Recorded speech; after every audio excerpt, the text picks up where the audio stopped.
Book 2, Chapter 9. Wreckage.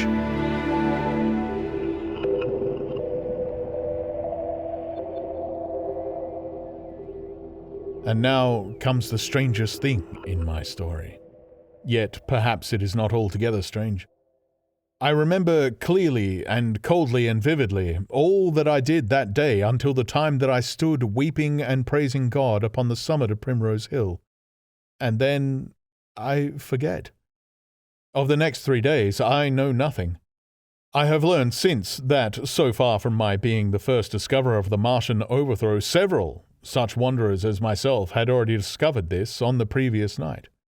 One man, the first, had gone to St. Martin's le Grand, and while I sheltered in the cabman's hut, had contrived to telegraph to Paris. Thence the joyful news had flashed all over the world. 1,000 cities, chilled by ghastly apprehensions, suddenly flashed into frantic illuminations. They knew of it in Dublin, Edinburgh, Manchester, Birmingham, at the time when I stood upon the verge of the pit. Already men, weeping with joy, as I have heard, shouted and staying their work to shake hands and shout, were making up trains, even as near as Crewe, to descend upon London. The church bells that had ceased a fortnight since suddenly caught the news, until all England was bell-ringing. Men on cycles, lean-faced, unkempt, scorched along every country lane, shouting of unhoped deliverance, shouting to gaunt, staring figures of despair. And for the food, across the Channel, across the Irish Sea, across the Atlantic, corn, bread, and meat were tearing to our relief. All the shipping in the world seemed going Londonward in those days. But of all this I have no memory. I drifted, a demented man. I found myself in a house of kindly people who had found me on the third day wandering, weeping, and raving through the streets of St. John's Wood. They have told me since that I was singing some insane doggerel about the last man left alive. Hurrah, the last man left alive. Troubled as they were with their own affairs, these people, whose name, much as I would like to express my gratitude to them, I may not even give here, nevertheless cumbered themselves with me, sheltered me, and protected me from myself. Apparently they had learned something of my story from me during the days of my lapse. Very gently, when my mind was assured again, did they break to me what they had learned of the fate of Leatherhead. 2 days after I was imprisoned, it had been destroyed, with every soul in it, by a Martian. He had swept it out of existence, as it seemed, without any provocation, as a boy might crush an anthill in the mere wantonness of power. I was a lonely man, and they were very kind to me. I was a lonely man and a sad one, and they bore with me. I remained with them 4 days after my recovery. All that time I felt a vague, growing craving to look once more on whatever remained of the little life that seemed so happy and bright in my past. It was a mere hopeless desire to feast upon my misery. They dissuaded me. They did all they could to divert me from this morbidity, but at last I could resist the impulse no longer, and, promising faithfully to return to them, and parting, as I will confess, from these 4-day friends with tears, I went out again into the streets that had lately been so dark and strange and empty. Already they were busy with returning people. In places even there were shops open, and I saw a drinking fountain running water. I remember how mockingly bright the day seemed as I went back on my melancholy pilgrimage to the little house at Woking. How busy the streets and vivid the moving life about me. So many people were abroad everywhere, busied in 1,000 activities, that it seemed incredible that any great proportion of the population could have been slain. But then I noticed how yellow the skins of the people I met, how shaggy the hair of the men, how large and bright their eyes, and that every other man still wore his dirty rags.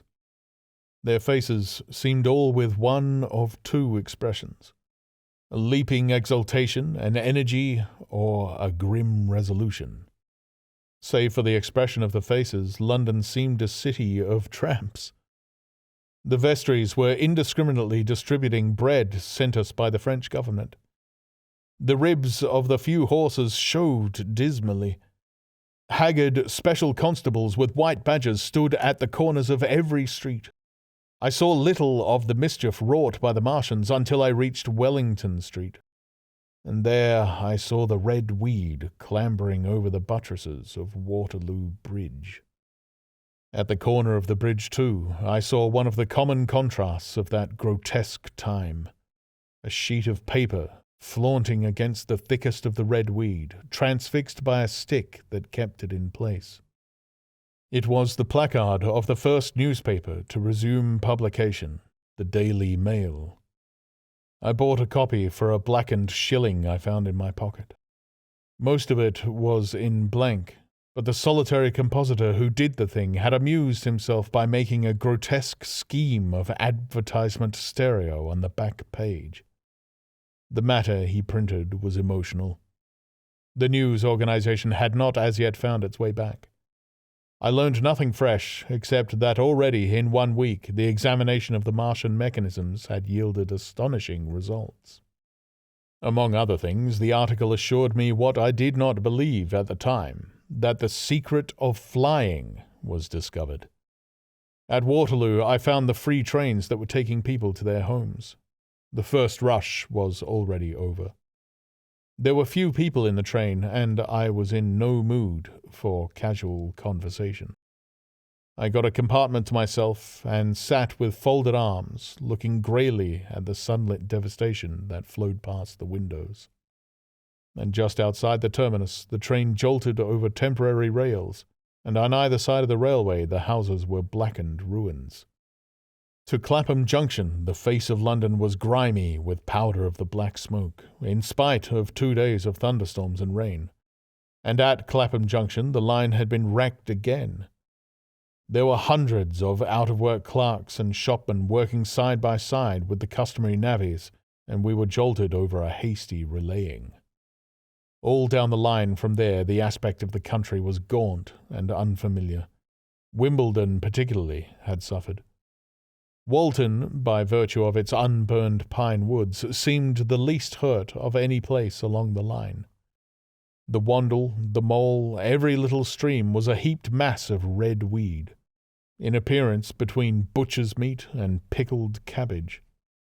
The Surrey pine woods were too dry, however, for the festoons of the red climber.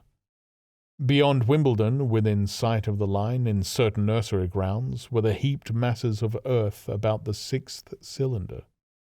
A number of people were standing about it, and some sappers were busy in the midst of it. Over it flaunted a Union Jack, flapping cheerfully in the morning breeze. The nursery grounds were everywhere crimson with the weed, a wide expanse of livid colour cut with purple shadows, and very painful to the eye. One's gaze went with infinite relief from the scorched greys and sullen reds of the foreground to the blue-green softness of the eastward hills.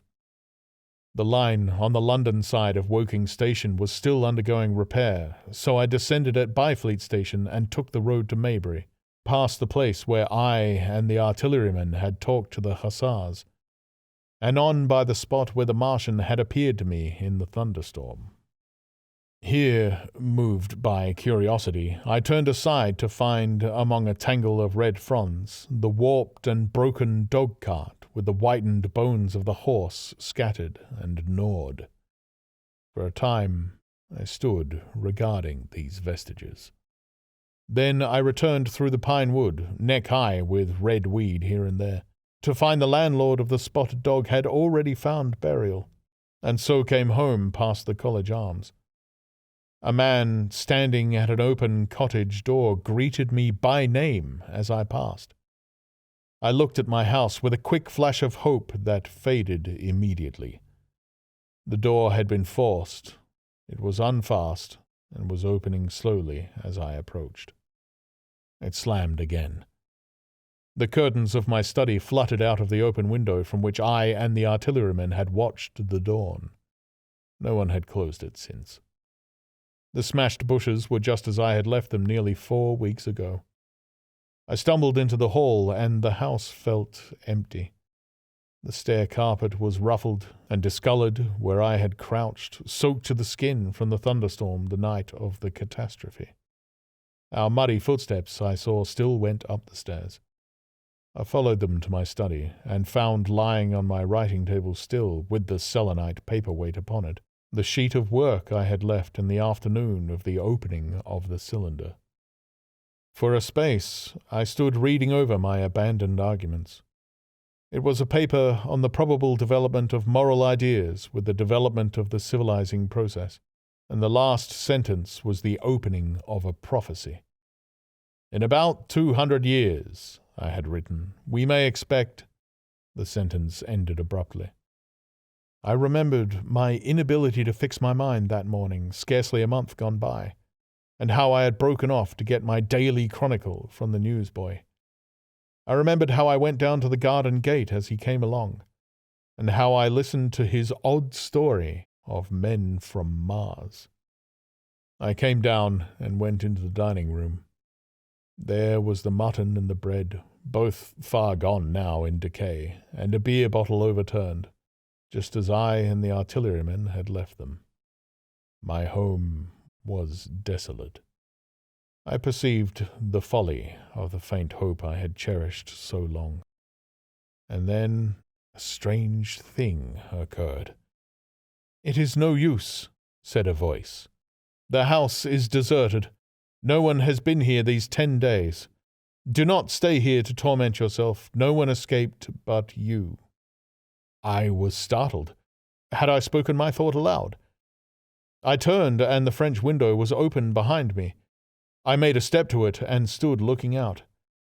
And there, amazed and afraid, even as I stood amazed and afraid, were my cousin and my wife. My wife, white and tearless. She gave a faint cry.